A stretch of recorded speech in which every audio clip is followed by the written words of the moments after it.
Oh, Hello, Global Theater. My name is Gerry Fialka. It's August 18th, 2021. This is Laughtears number 5 on the great, amazing podcast entitled I'm Probably Wrong About Everything.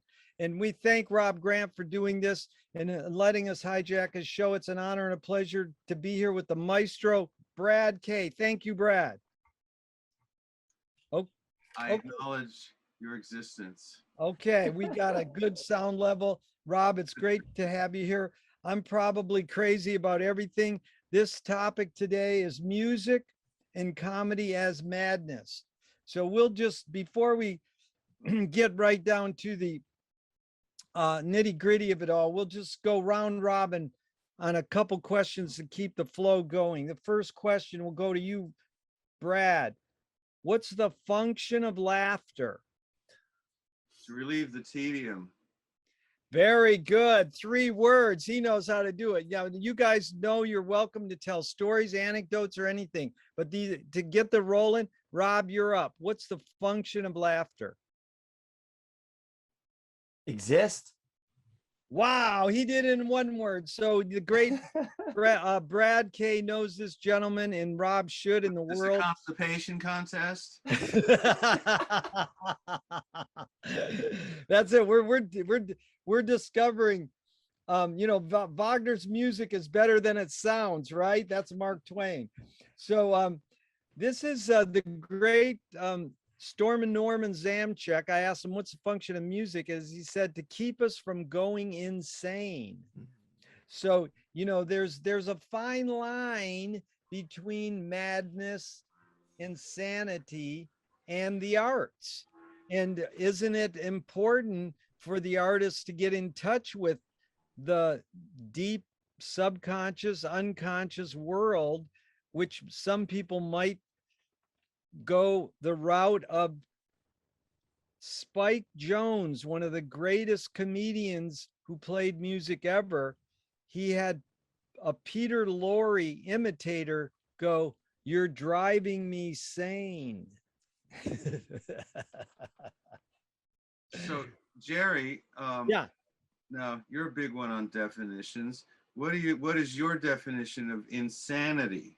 Oh, well, wait a minute, Brad. That was beautiful. I love when people ask me questions. Okay, so first of all, I'm going to talk about the function of laughter. What is sanity? Yeah, I'm Put going it to that tell way. you. I'm going to tell you this in terms of Gurdjieff, the Sufi brainwashing guy. Gurdjieff said the function of that laughter is the reconciliation of yes and no. So, That's this good. is, That's good. yeah, that's good because you got the word silly in the middle of reconciliation. So, let's get silly is a beautiful thing. Let's tap into our childhood innocence and not think too much. And so, defining sanity is an amazing thing, Brad. That's a good question. I wouldn't want to ruin it with an answer, but I'll attempt. McLuhan said that you can't prove you're sane unless you have discharge papers from a mental hospital. So let's just get down to the nitty gritty. At one point in your life, Brad, your parents threw you in a, what did they call it then? Loony bin, snake pit, mental hospital. And Those are why? my terms. Yeah, they threw you in on your terms. Yeah. But I mean, yeah. basically, suss out that because you're a young person playing music and Right. you found your way in life, and then something happened and they said, "Hey, we're going to throw you in a mental hospital for what, a week?" And what happened? Because through that, maybe we can suss out how we define sanity. Well, since you bring it up, I was hospitalized because I was having a nervous breakdown, and I just could not reconcile the various loose ends of my life, and so my brain went on vacation, so they say. I just woke up one morning and I couldn't read the paper or understand music or anything. I was like a tabula rasa. And my mother, the the the raging narcissist that she is, it's like said, "Well, I can't handle this. We're putting you into St. John's." So that's what she did. And so I spent the next 6 weeks on the fourth floor, on the locked fourth floor of St. John's, with an assortment of really crazy people.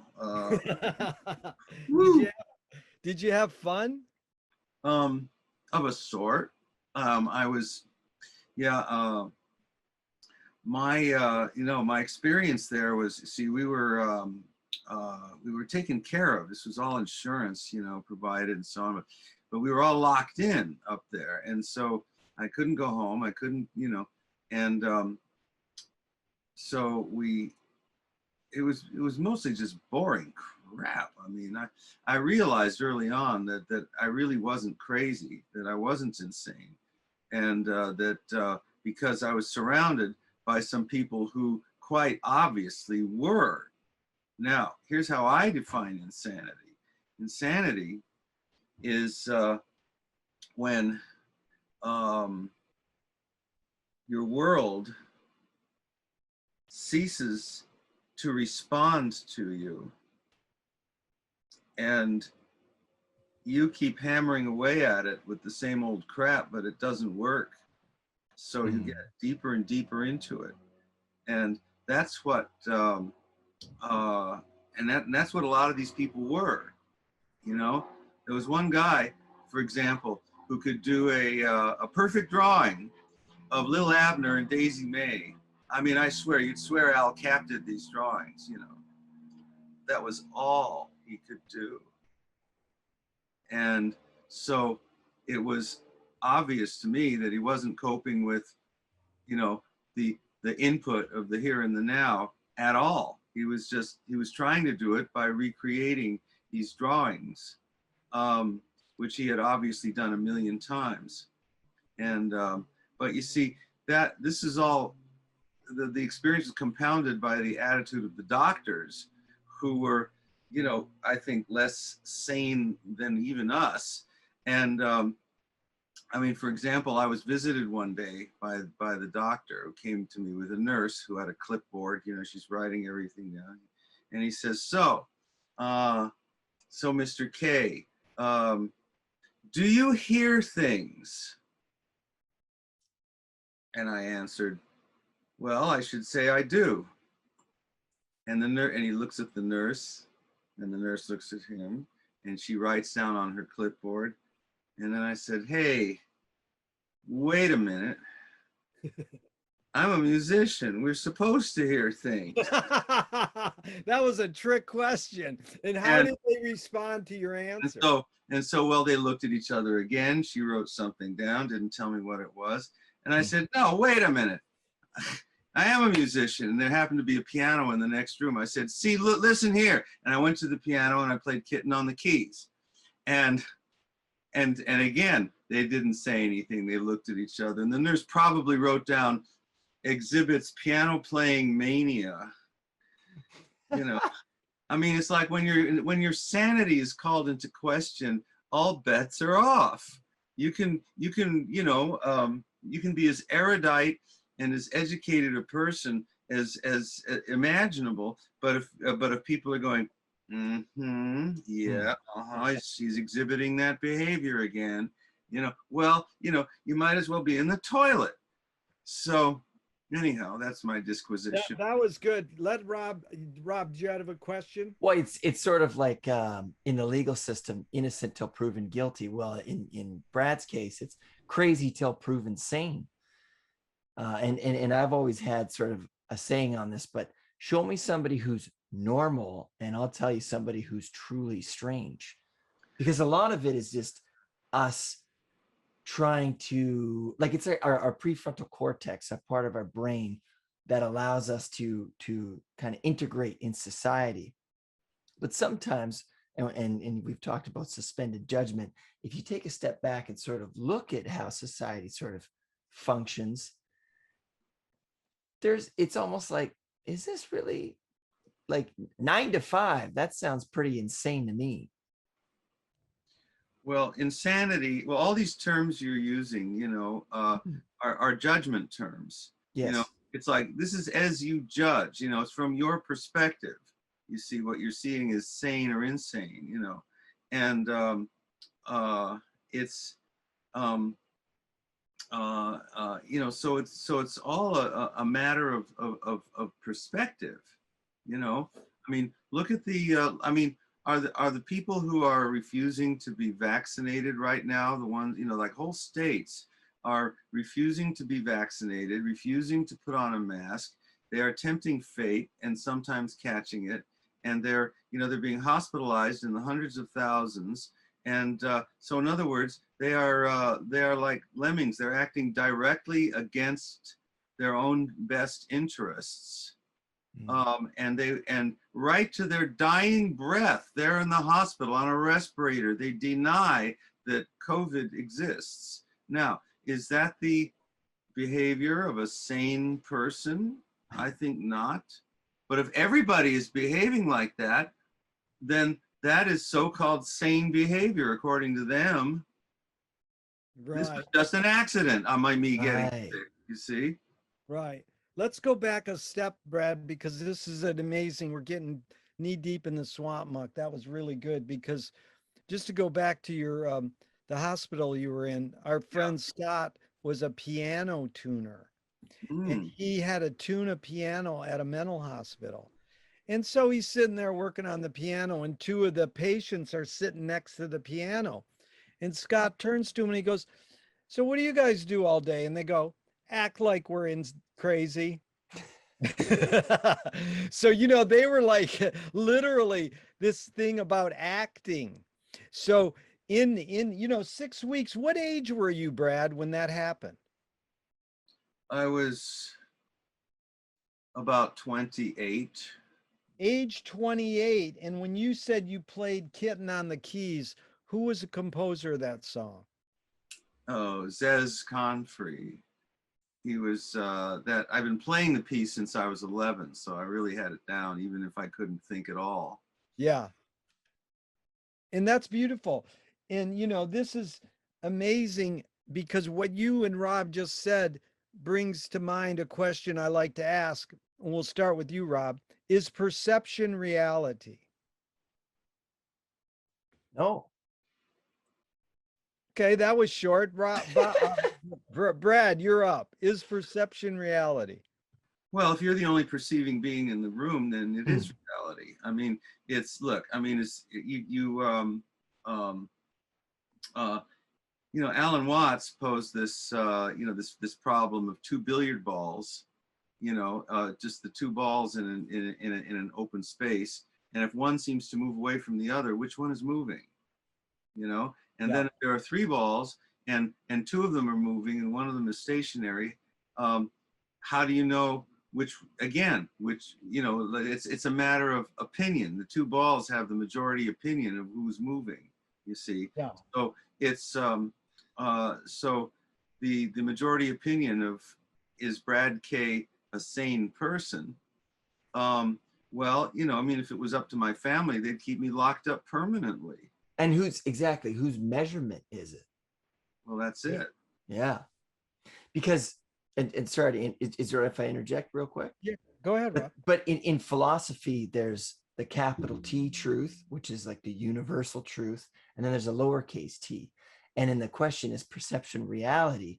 Well, possibly there's two different, I believe, there's my perception that there's the lowercase reality, the one that I see, and then there is the bigger picture reality, right? Well, the reality of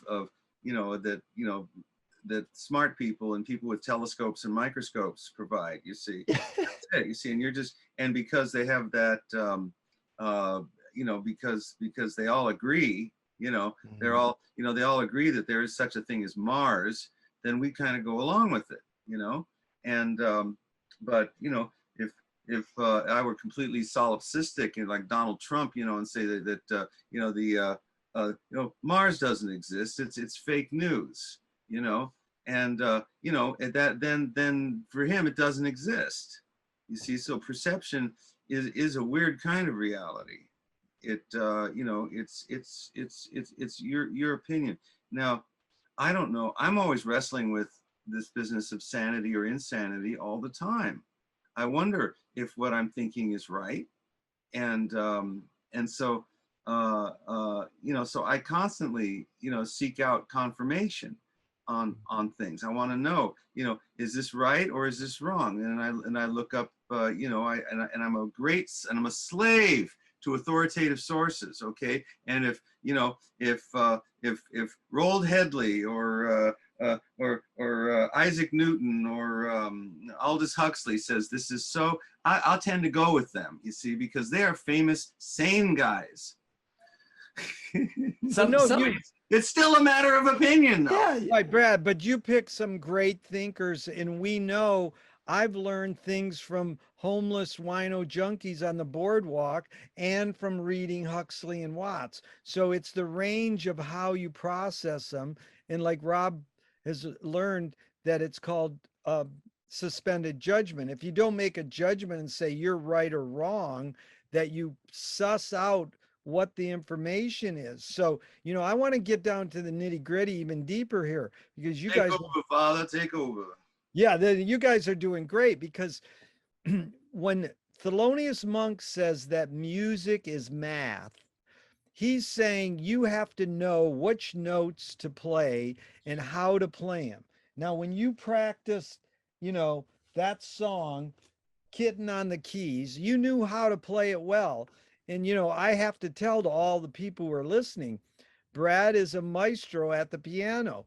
It's like Monk meets Fats Waller, and Rob has linked a lot of Brad's great playing and songwriting and backing Suzy Williams on the Suzy Williams channel. So anyone can go there and see Brad play some solo pieces and play songs with Suzy. And this is, showing how great a piano player you are. And then you know how to tap into something that isn't mathematical. That's Monk saying that music is math is fine. But Thelonious Monk was also declared nuts. And we know how important he is in the history of jazz and changing it. So just really quick, Brad, I'm going to read a couple sentences from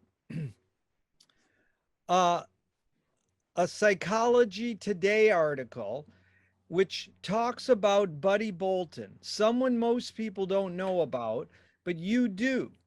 And schizophrenia may be the origin of jazz, according to a theory presented by the psychiatrist.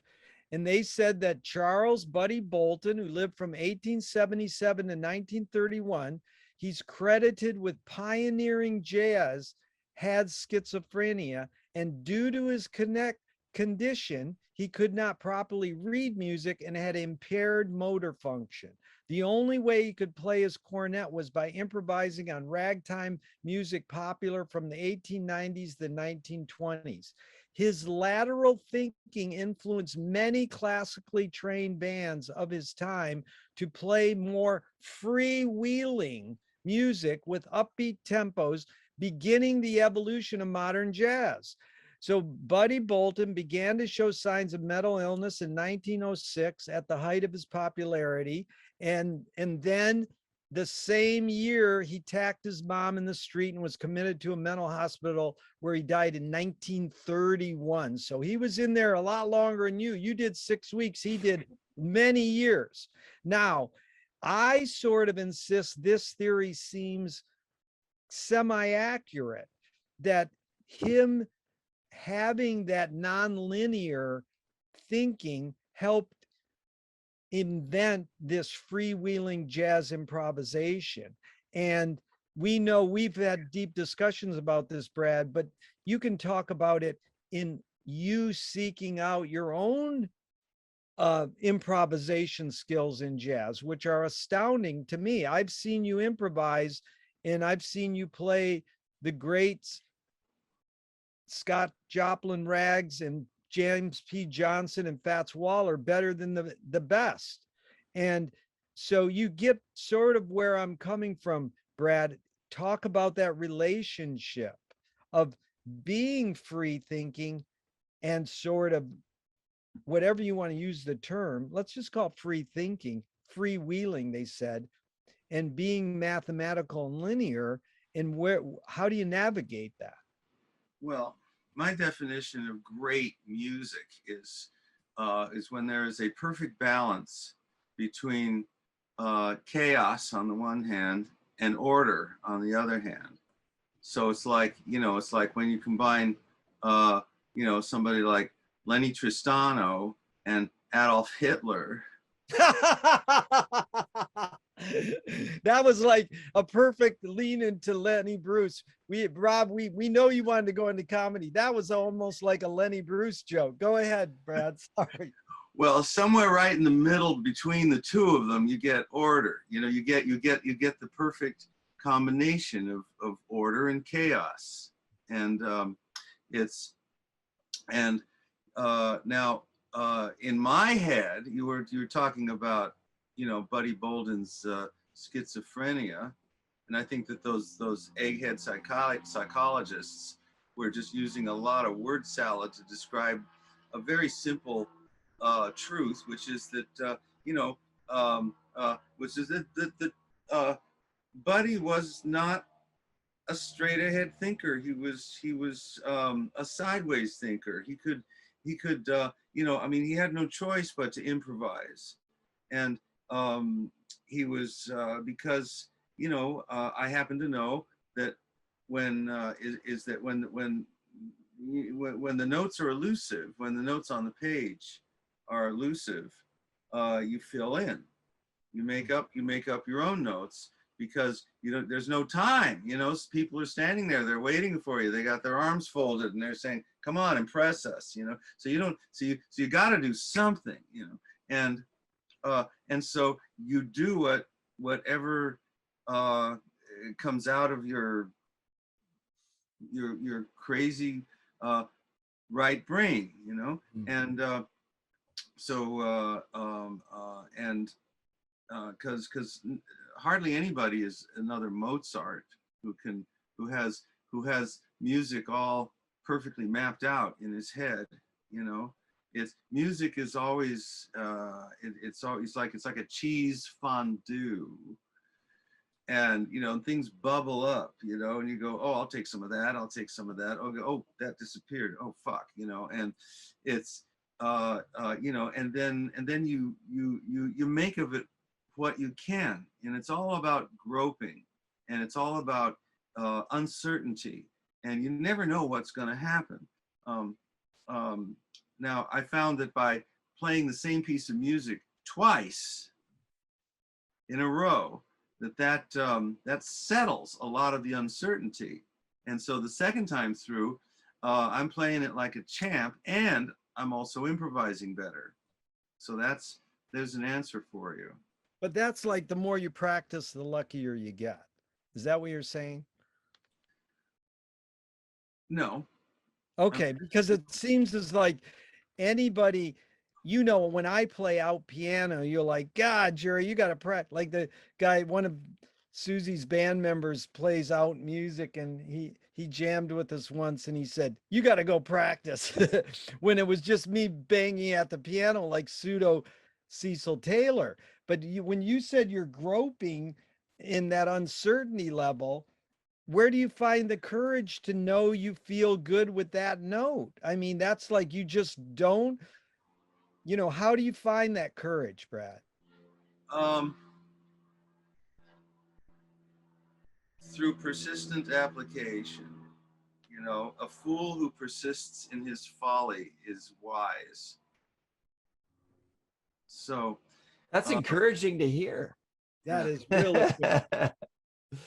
Well, it's also Samuel Beckett said, fail once, then fail again, and fail better. And my friend, this guy I spoke with the other day, a great filmmaker, said, no, I say flip it.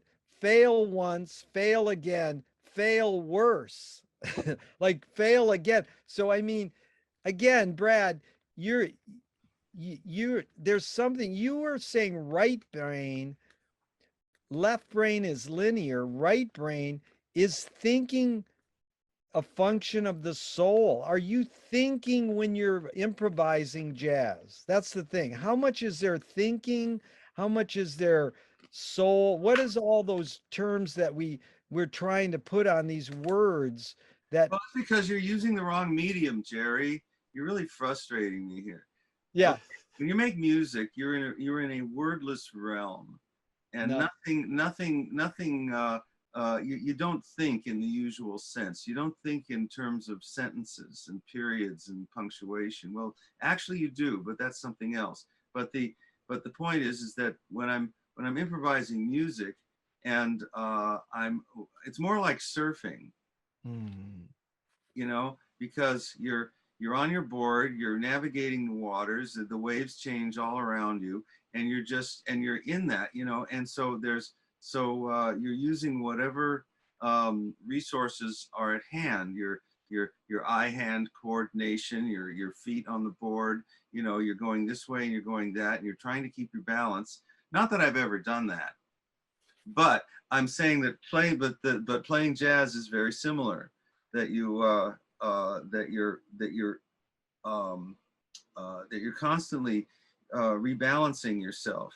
And now sometimes you fall off the board, and you know, so it's like it's a matter of gaining your balance, of learning how not to fall off the board, and to paying closer attention to certain details. You see, I go back and forth between details, going back to the score and studying the exact chords, the notes, and all of that.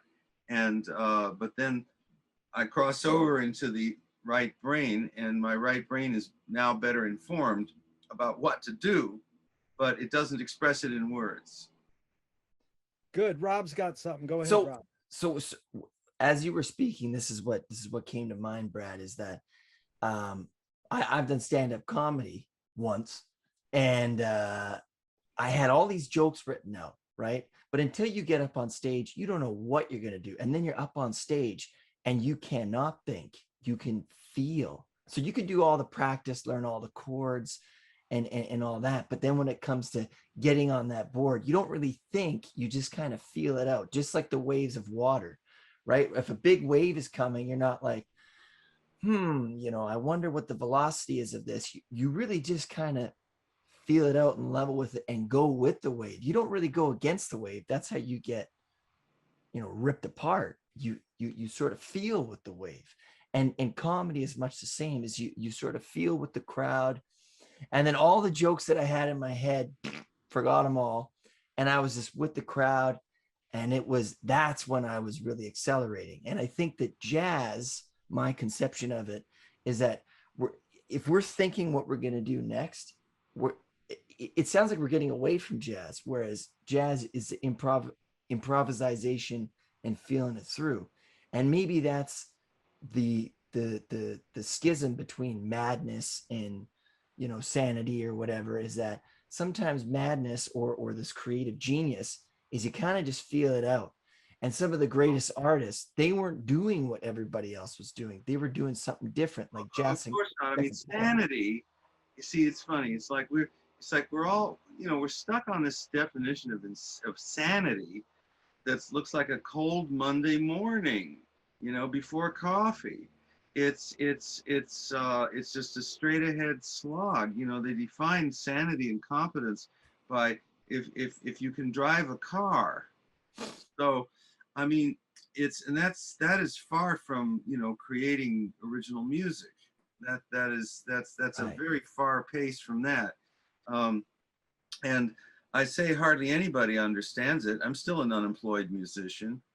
So, you know, I mean, it's like, you know, this is how the real world, you know, this is what crosses over. The corpus callosum is when somebody puts money in your hand, and because he likes your playing and wants you to do more of it. And the same thing with comedy. They cross your palm with silver, and you get up there and be funny. So I mean, that's a fair exchange between the right brain and the left brain, you know, and so between the so-called sane people and the insane jester or musician who cavorts before them and does his thing. That was a perfect lead into comedy. And thank you, Rob. That was brilliant. Thanks, Brad. This is an amazing time with both of you. And, you know, I wanted to bring up Lenny Bruce because I know Brad's fond of Lenny Bruce, and he's a super influential comic that got a lot from Lord Buckley. Lord Buckley was a jazz shaman who transformed vaudeville joke telling into storytelling, and that was really a big influence on Lenny. But of course, I've worshipped at the Lenny Bruce shrine for years, showing films and documentaries on him at Sponto Gallery in Venice, California, where Lord Buckley used to perform and hang out. And Brad's been there playing, and you know, how much are we not paying you, Brad? Double that. So Okay. so Lenny is right now. I'm listening to a lot of Lenny Bruce. I have this great 6 CD set, which I highly recommend to all you millions of people out there in webland. It's called Lenny Bruce, Let the Buyer Beware. It's a 6 CD set, and with a big booklet, and people like Paul Krasner, you know, writing in and so on, Ralph Gleason. Anyway, but I'm spending a great deal of time just lying back and being with Lenny Bruce, listening to his voice, and just completely just, you know, just grooving on what he's doing. And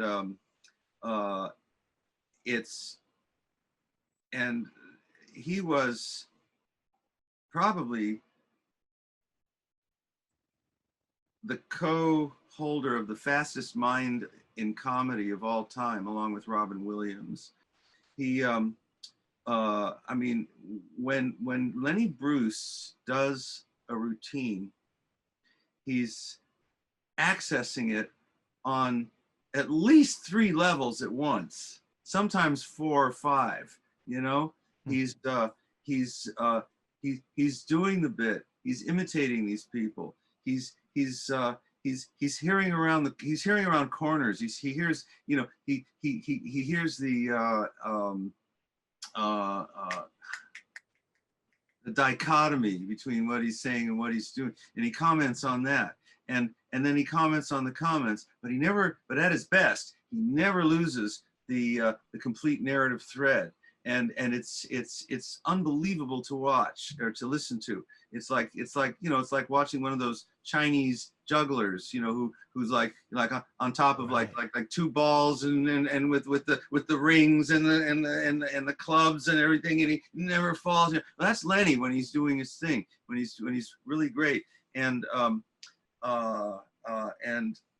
you know, and I am learning so much from Lenny Bruce right now. He's truly a comedic master.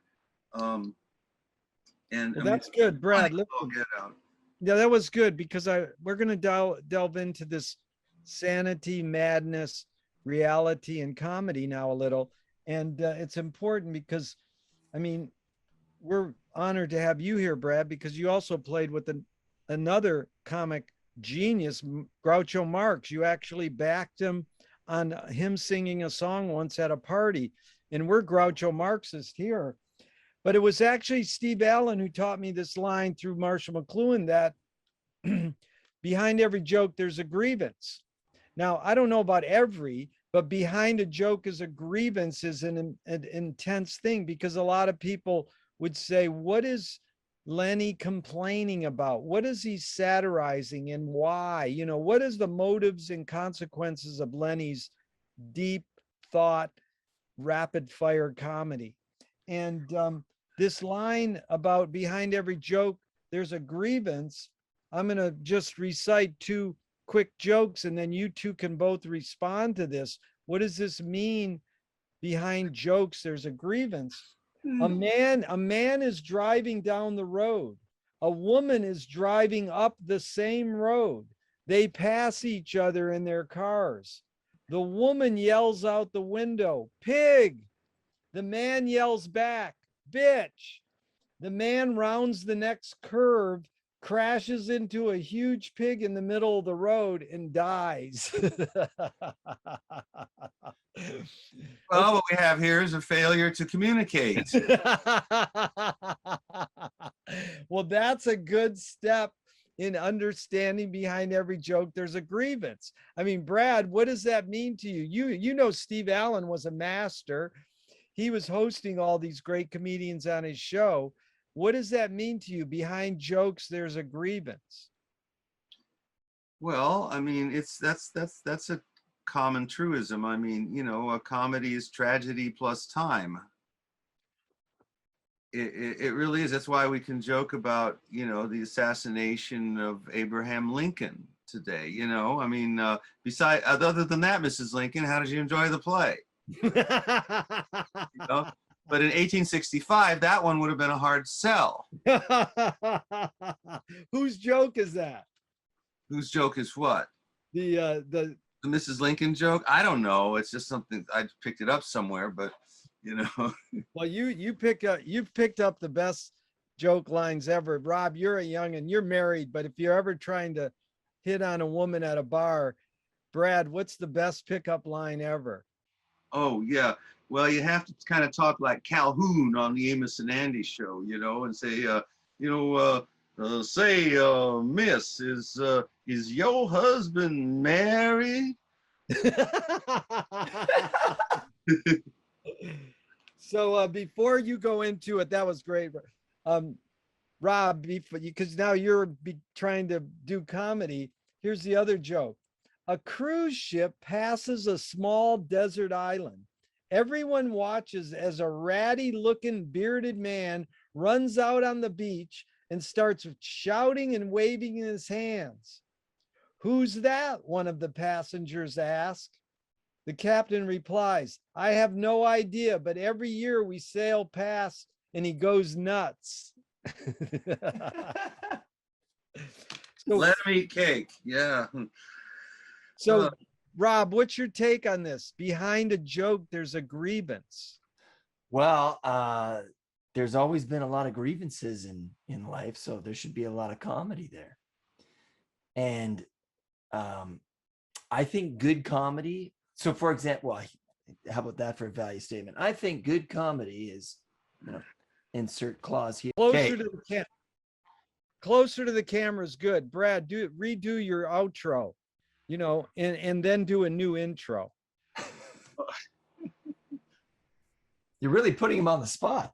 I know. Come on, Brad. Wait, I thought I got that one in under the wire. You did actually. Now do the ding, ding, ding, and welcome back. Yeah. Okay. Oh, fine. Okay. All right. So, ding, ding, ding. Ladies and gentlemen, welcome, Mr. and Mrs. America and all the ships at sea. Let's go to press. So, Brad, how in the heck do you balance chaos and order in music playing, but also in comedy? How do you know which one you want to pursue, you know, in the midst of your creative process? You know, because you're a funny guy, you know how to keep people laughing and occupied. You know, which one do you know? Well, how do you know which one to pursue, the chaos or the order? Well, it's not a case of either or. It's a combination. It's a percentage. It's a mixture. You know, is it 80% chaos and 20% order, or is it 50-50, or is it, you know, whatever proportion, you know, and it can change from moment to moment. Yeah, because Rob, you're just starting as a comedian, and I appreciate that. You gotta have the courage to do this. So here's one of the greatest comedians ever, Oscar Wilde. He said that Plato said art creates in the listener a form of divine madness. So that's an intense statement. that art creates in the listener, in the consumer, a form of divine madness. There's nothing sane about the worship of beauty. It is too splendid to be sane. How do you guys process that? There's a lot going on there. Brad, what do you think? I think Wilde is onto something. I mean, he's just talking about what you know. I mean, sanity. You see, this is, again, this comes back to how we define sanity. If you define it by, you know, straight lines, you know, rectangles, everything in its place, you know, 6 a.m. on a cold Monday morning, then that's then you know, everything contrary to that looks like, you know, divine madness. You see, and so I'm not sure if you know, I mean, if Oscar Wilde's definition of insanity isn't actually a put down of sanity. I mean, isn't just a put down of sanity, because you know, but because, you know, you need some straight lines. You really do in any work of art, you know, because people do need their bearings. They need to know where they are at first, you know, and so there's a need for somebody who keeps perfect time, and there's a need for person who knows the basic right chords, and all of that, you know, and it's because it's from that you then depart, and then you can dazzle people, you see. But if you start off by dazzling them, you're not doing anything except being chaotic. That was brilliant, Brad, because Rob, it's in your court now. You're starting off, you have the courage to go out and try the comedy. What Brad did was illustrate what I learned from an ex-Venice, California resident and a former employer of mine, George Carlin. I got to work with him for a half a year. He says, wow, comedy is drawing a line and then crossing it. Mm-hmm. So what's your idea on this, Rob? How do you process this? Because it is pretty deep. That Plato taught Oscar Wilde, art creates in the listener a form of divine madness. There's nothing sane about the worship of beauty. It's too splendid to be sane. There's a lot there. Go ahead, Rob. Well, we actually talked about this before when it was just you and I speaking, and we look back at the conversations that Socrates had, or the conversations that Aristotle wrote down that Socrates had, because Socrates didn't write anything down that we know of, but he used the Socratic method, and he would kind of ask a question, and the person would be like, you know, is art a religious experience? And the person would be like, absolutely not. How could you disrespect the gods? And then Socrates would take him on, you know, this crazy journey. And now, you know, 2,500 years later, we're still looking at this and like, oh, wow, pontificating from this.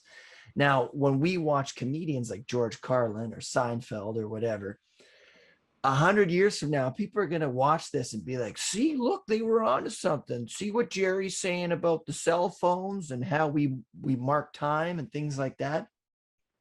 And so again, masterful comedians that I've seen, they start off like this, they have some kind of lead-in jokes, and then they start to cross it.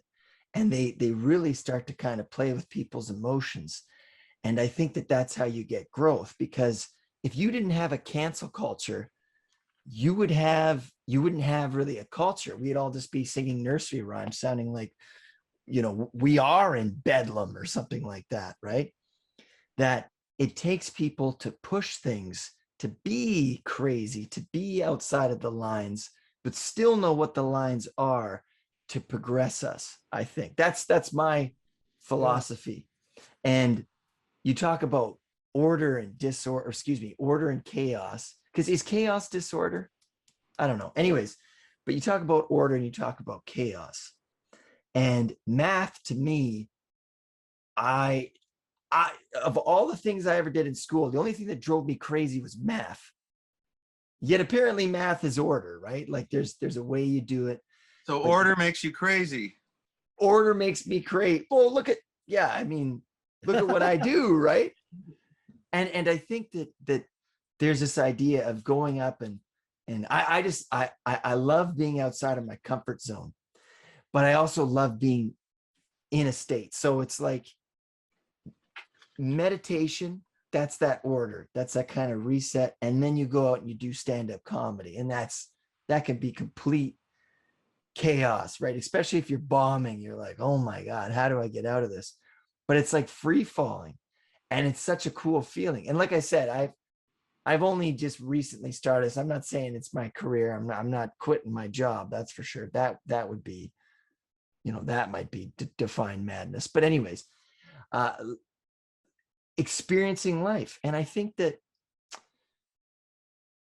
just doing what you think you should be doing and not trying things, I don't know, that to me is kind of crazy, right? I mean, there's a value statement, of course, but we're here on this rock, call it Earth, call it Gaia, call it Turtle Island, right?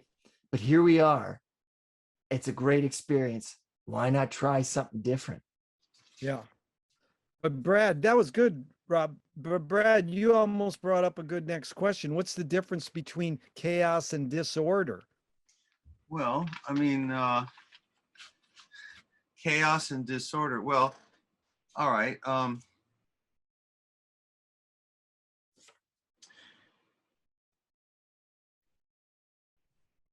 When you look at clouds, that's a sort of disorder. Okay.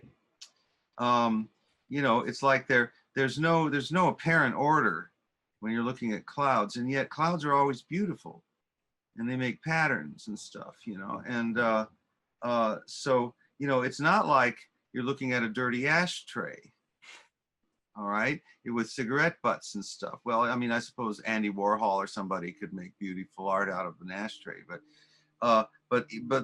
there's a big difference, between organic chaos and just a mess. And I was going to say, I have to say a word. It's like I mean, Socrates was a writer. He did write, and I know Socrates, and his writing was a mess. He had a D that looked like a T, a P that looked like a Q, blots and erasures everywhere. He was a terrible writer. So anyway. Brad, you brought up, that was a really good distinction, bringing up the metaphor of clouds. Also, Oscar Wilde said, there is no distinction between good or evil people. People are either charming or tedious. Well, this is really good, Brad. You brought up a metaphor that I'm really intrigued about. My parents taught me, just stare at the clouds. You don't have to go to art museum. I mean, they took me to art museums and taught me art, but they said, if you look at clouds, that's like an art museum. It's forever changing and it's beautiful. And that was well put how you brought that up, because Richard Brautigan, the great poet, said that everyone has a role in life and mine is clouds. So this is the interesting thing to maybe delve into, Brad, is you do know about witty lyrics. You've sung them, Gilbert and Sullivan, the roots of really the great, Tom Lear, the people who have blended the two genres that we're talking about today, comedy and music. The best of them. Oh, and yeah. Here's what McLuhan said. Interestingly, I'm not saying agree or disagree, but McLuhan said, and he worked with Duke Ellington, song is slowed down speech. The reason cultures have different musical tastes is ultimately connected to language difference. Now, maybe you can suss that out a little. I think Marshall McLuhan was biased in favor of language, because I don't see that language could have formed any time before music did. Yeah, what's more fundamental, music or language? Well, I mean, people were making noises and heaving grunts and making semi-musical sounds. I'm talking about, like Right. cavemen. I don't know. I have a stereotypical, like BC Johnny Hart kind of caveman. Banging the Like bones. yeah, Yeah. right. Boing, doing, and Well, you've seen that History of Music by Spike Jones where the cavemen are hitting. yes, Yeah, yes. that's it. Everybody should Google Spike Jones. What's it called? Just put caveman That's in. just that was on that was like a prologue to a show he did, to one of his Yeah, TV but shows. you could see it on YouTube, and it really tells you the history. But Uh-huh. yeah, but it is interesting how the two mesh. And like, this question I've asked before, tell me an instrumental music piece that makes you laugh. How can humans laugh without language? Well, because laughter is provoked. Look, um, once in the company of Tom Marion, I was dragooned into going to this Persian nightclub. It was a place in the valley called Cabaret Tehran. And this was in 1979, 1980, right after the Iranian Revolution. And so little did I realize it, but I was stepping into a piece of Tehran, Iran. And suddenly we were there, and the waiters are speaking Arabic, and there's like a showroom. There's a main room, and there's a stage and a little bandstand, and there's people up on a raked tables, going up to the ceiling kind of, and and they're all there for the evening, and they're all cacked out and having their keef or their kush or whatever it is. And and anyway, on stage comes this comedian. Now the guy is speaking Farsi. All right, he's a big fat Zero Mostel kind of character, and he comes out and he's in a fez, he's in a tiny little vest, and he's out in pointy shoes, and he comes out on the stage and he tummels, and he's just making all these incredibly funny sounds, and he's just all over the place. And Tommy and I were in stitches. We just couldn't get enough of this dude, and he was just the funniest thing we ever saw, and we didn't understand a word. It was in total Farsi. The Persians there were getting him on that level, but he was funny enough. So comedian to me is just somebody who actually is funny. Somebody who all you have to do is look at him and you laugh. People like Charlie Chaplin, Buster Keaton, and Harold Lloyd. It's like you look at him, you smile at least. And so that's yeah. But Brad, that was brilliant because T.S. Eliot said that poetry can communicate before it's understood. And we know from studying with you minstrel shows and vaudeville history that the pratfall is an amazing thing that could probably make anyone laugh no matter what language they speak. The chiropractors laughed all the way to the bank. That's a good joke. What another interesting thing is children and seeing what makes them laugh. Pratfalls, funny noises, right? I mean, I could tell that chiropractor joke to my 2-year-old daughter, and she might be like, huh? But if I like pretend to fall over or something like that, she laughs. Yeah. So yeah, because language is it's something that we've kind of evolved that, I'm going to say 10 sounds and then you're going to interpret that and then you're going to laugh, versus if I just make a farting noise or something in a public place, you might be like, that's kind of funny or whatever, right? Yeah. Because a farting noise goes goes right past your cerebellum, right into your thalamus. And it's like it's the fart hits your thalamus, like really hard, and so you get it directly. It's a very direct And it's like, do not pass go, do not collect $200, don't go to jail, you just fart, you just do this thing, and it hits you. So that's right.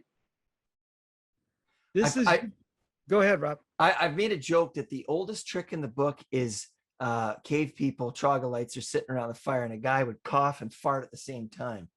That's the oldest trick in the book. Just, you know, and all the other troglodytes were like, I know what you did. And that was before language was invented. Yeah. Right?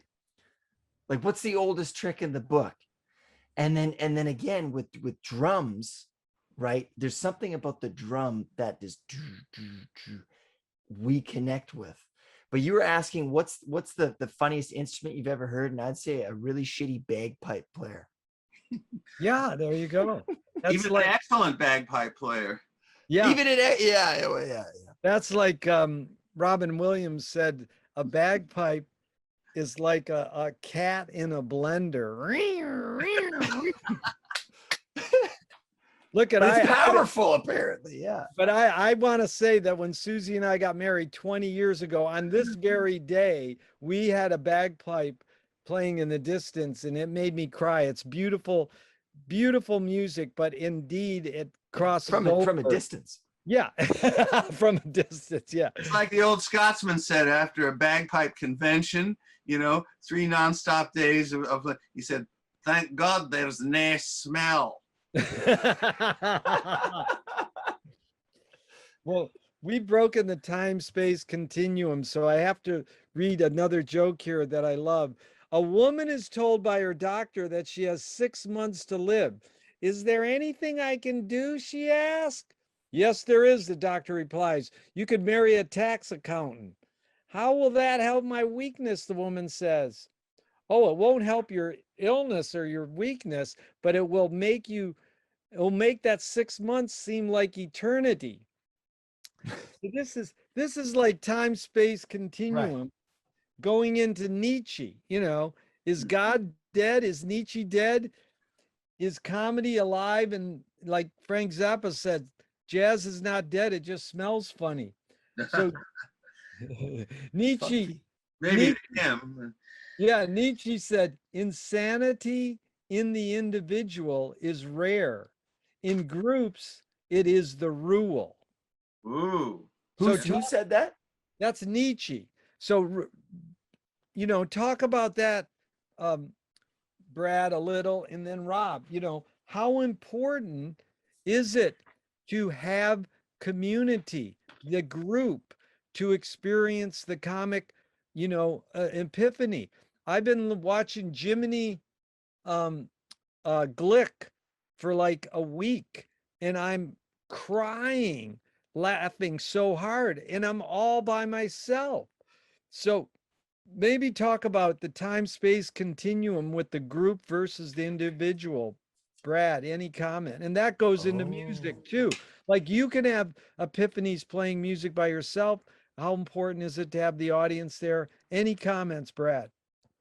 Well, of course, I mean, the audience is no different from, you know, single individuals, except it's had a sort of a mass lobotomy. I mean, an audience, or as we call them, mobs, the mob that you hope you control, is you know, I mean, is truly, it is a, you know, it's like the more people, you know, it's like the IQ goes down, you know, according to the number of people. It's and they're responding on just a sort of a gut punch tribal level, and the comedian is the person who hopefully, you know, becomes the brains and supplies the wit and so forth, and he hopes he can connect with that mass mind, with that mass non-mind, you know, you know, so it's I mean, I've gone with the mob a bunch of times. I've been in an audience where something was happening that was uproariously funny, and I just laughed with the crowd. I was caught on that wave. I was really, you know, it's like I was just in it, you know, So that is a very different thing from appreciating somebody, you know, one-to-one or on your own.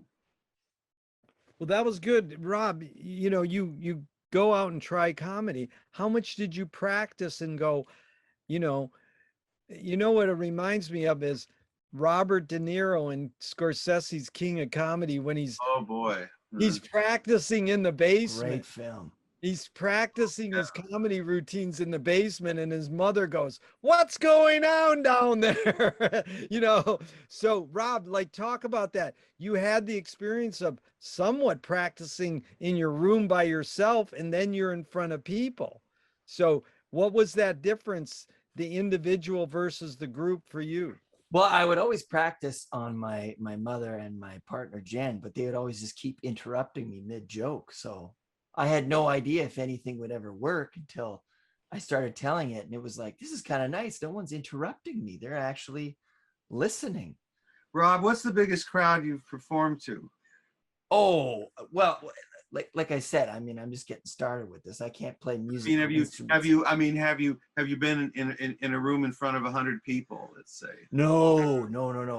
The biggest room was about 30 people. I've done it twice. I did it. Well, that's not true. I've done it. I love speaking is actually more what it is. It's not so much comedy, but when I was away, somebody's like, dude, you should try comedy. Like, you're kind of funny, because I like to speak, but I don't like to preach, right? And so somebody's like, you should try comedy. I'm like, oh, really? So I did it. What do you speak on? What topics? Well, my opening joke was, there's 4 things that you don't talk to Americans about: politics, religion, gun laws, and the Dallas Cowboys. Because the crowd, they're all Dallas Cowboys, and I like the Eagles. And then that one, and then, from there, but then it's like I forgot everything. So I that's where that flow state came in. And what I did is, how you bring people in is you bring the room in. You don't just sit up there and do your like bang bang boom. That's not that funny. It's funny when you bring people in. So there were previous comedians, and I was kind of picking up on their jokes. One guy was talking about a roommate that he had. He's like, my roommate this. I'm like, yeah, I know what that's like, but my roommate doesn't even pay rent. It's my 2-year-old daughter. It was, something like that I brought it in. And people were like, yeah, they're digging it. And anyways, but it was a flow state that I was in. And Brad, I'm sure as a jazz musician, and Gerry, I'm sure you felt this too. But when you're in that flow state, talking about time continuum, Yeah. it's the coolest feeling ever. It's addicting. It really is. And one thing I know about addiction as a mental health worker is that you don't get addicted to things that you start off being really bad at, right? Like, if you suck as a gambler, your first experience, I doubt you're going to get addicted to gambling. If you win $10,000 your first time gambling, I'd say there's a high propensity that you're going to get addicted to that.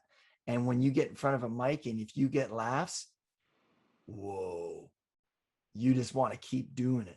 So when Gerry says, I want to be a comedian, it's like, I'll be honest, man, I don't know what I want to be, but I want to keep doing it. Yeah. So whatever gets the dopamine flowing. Exactly. Right. Yeah. And that's something about the human experience. Like I say, you don't get addicted to something you don't start off not liking. Right. That's why you think about teenage kids, which I was one, and it was like, oh my God, she loves me. And then she breaks up with you, or they break up with you, and your world's destroyed. That's because your world is destroyed. You know what I mean? It's relative to the individual. Now, fast forward, speed up the record 25 years. You're more worried that you're getting a letter from the IRS than that your wife has left you, something like that, right? Is that our things change, our perceptions change. Obviously, you don't want your partner to leave you. That's a silly statement. But anyways, what we I do experience. and I did, and I'm saying good riddance. But it's relative to that moment, right? Yeah. And the disconnect, I think, between the old and the young, and whatever, is that hindsight is always 2020. But when you're in something that is your world, right? And Wait, Rob, this was really good lead in, Yeah. because McLuhan said that art is the job of the artist is to show what the world is made of. Pretty simple. Show us what the world is made of, like with new eyes or new ears. And Brad, we go full circle. At the beginning, you said your world ceases to respond. Is that, there's something about when we were talking about uh, you being thrown in a mental hospital, your world ceases to be responding, is what you said. I wrote those words down. I thought that was good. And you've had a long experience in being a musician in front of audiences, Brad. You've had all kinds of audiences. And Ruth Draper was an amazing woman who performed solo acts, solo theater. And her line is, the key is to bring the audience up onto the stage and into the scene with you. It is they who must give you even more than you give them in the way of imagination and creative power. It's romantic. It's romantically worded by Ruth, but how do you do that, Brad? And how do you respond when it's not working? Like, does it drive you crazy? You're trying your best. Talk about how you navigate in getting the audience involved, and then when they don't involve, how do you deal with that? As a knowing subversive, you see, now I'm happiest playing in a setting like the Unurban, the coffee house setting, where I just sit down at the piano and there may be people there, but I'm not trying to sell them anything. I'm not trying to put anything over. I'm just playing music for my own damn purposes, okay? But I'm sending out feelers all the time. See, I'm sending out, of course, what I'm doing is audible. And so I send out and I play, cute little phrases. I play a certain rhythm, and I look for a response.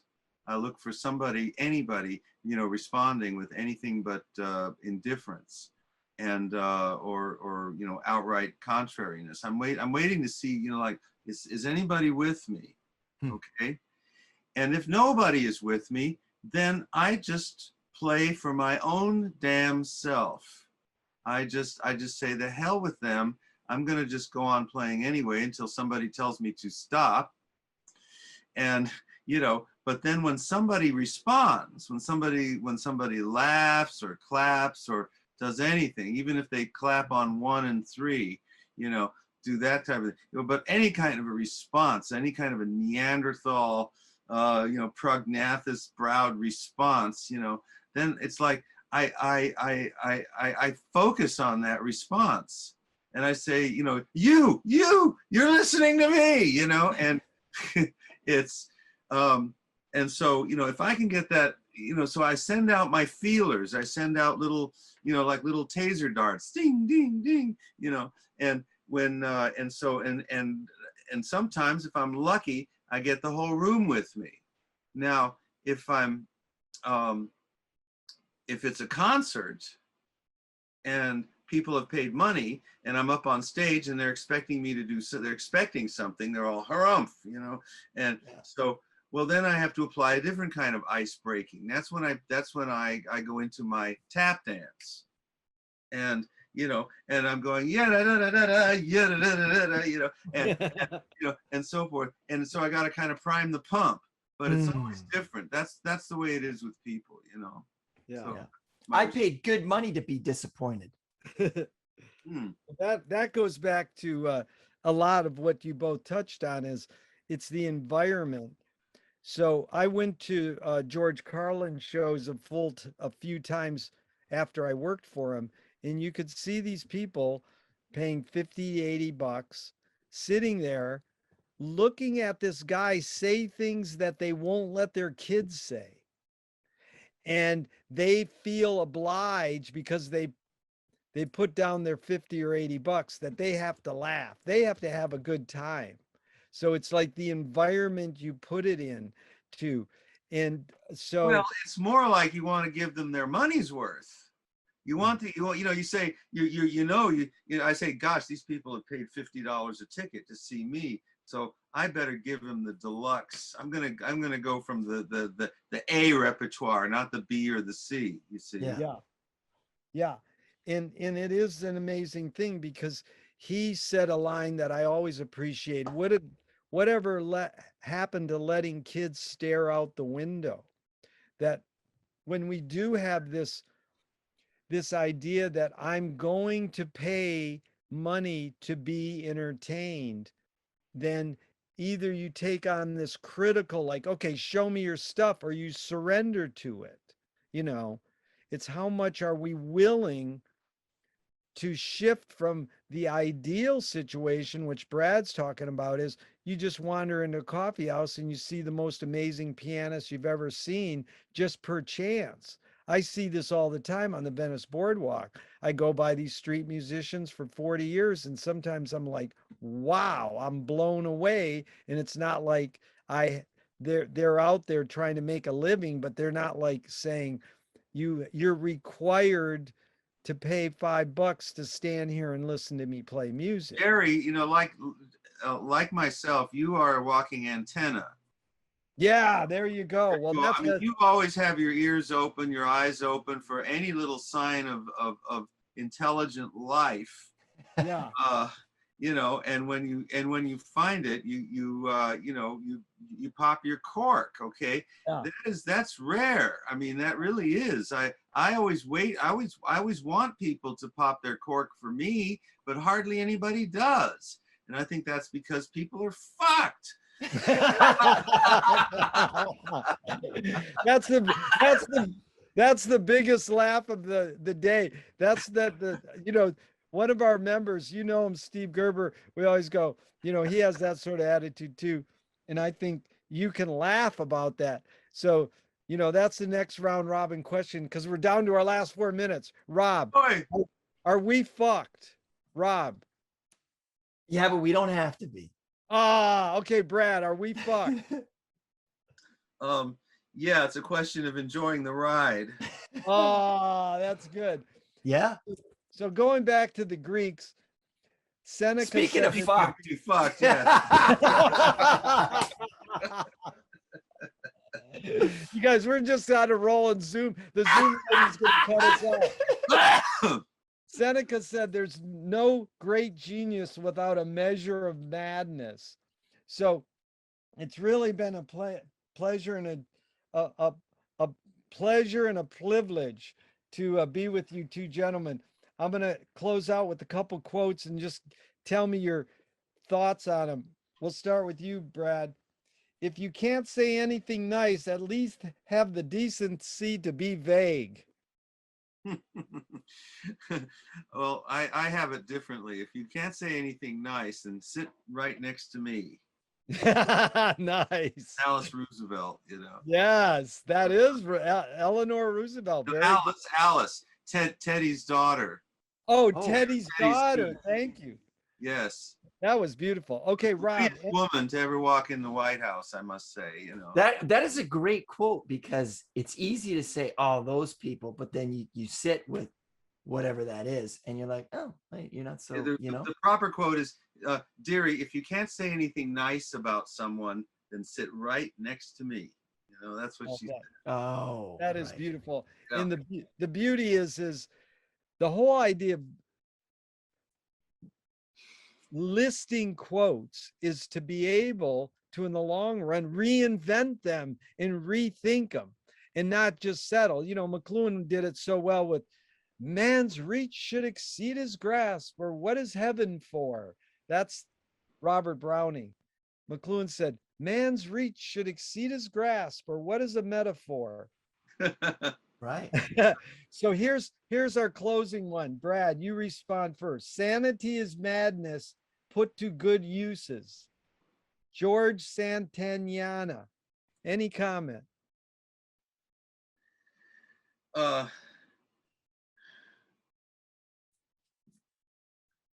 I'd say it's a waste of insanity.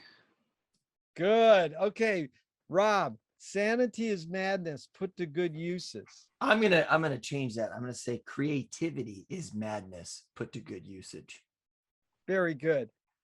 So Brad, we got a minute and a half. Why don't you close this out with a couple lines from your Jimmy Durante song, or any of those great moments that you have memorized in that beautiful noggin of yours, to just lay it out like Lenny meets Groucho Marx in Tom Lear's bathroom. Oh my God.